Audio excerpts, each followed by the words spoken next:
Imagine being 1,000 miles away from land, surrounded by nothing but the vast expanse of the ocean. Suddenly, a piece of plastic bobbing on the surface catches your eye, then another and another. This shocking sight is what Captain Charles Moore witnessed in 1997, a discovery that led to the identification of the Great Pacific Garbage Patch. Captain Moore, an oceanographer and boat captain, was just sailing from Hawaii to California when he stumbled upon this disturbing scene. He quickly realized that this wasn't just a few stray pieces of litter, but a much larger phenomenon. Upon investigation, he found 6 times as much plastic as plankton floating in the ocean. He had uncovered the largest of the 5 garbage patches around the globe, created by swirling ocean currents known as gyres that act like a vortex, drawing in and trapping plastic. However, contrary to popular belief and media depictions, the Great Pacific Garbage Patch is not a floating island of trash. It's more like a murky soup filled with different-sized plastics. There's no surface on which to stand, and it's not visible from space. This makes it incredibly difficult to capture the true scope of the patch.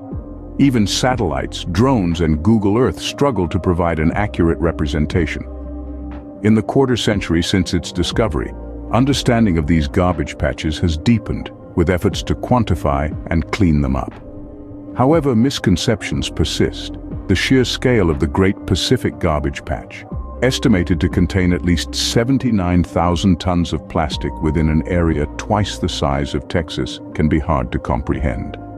Misleading campaigns, such as one in 2017 that called for the patch to be recognized as a country, contribute to this confusion. Experts agree that a key part of addressing the problem is reducing plastic production. Fortunately, there's hope on the horizon. In 2024, a treaty will be negotiated by 175 nations to develop a legally binding agreement on plastic pollution, aimed at preventing new plastics from ending up in the ocean and reaching these garbage patches. Captain Moore has been advocating for this kind of action for years. He emphasizes, plastic production is going up, and that's the opposite of a solution. The solutions will involve reducing the amount of plastic produced. In addition to policy changes, technological advancements are also being used to tackle the problem. A project led by Boyan Slat uses computer modeling to map high-density plastic hotspots and steer the removal technology. A long, net-like barrier is used to gather patches of rubbish. The goal? To clean up 90% of the patch's plastic by 2040. In summary, the Great Pacific Garbage Patch is a vast, swirling soup of plastic, not a visible island. It's a problem of enormous scale, but one that is beginning to be addressed through international treaties and innovative technology.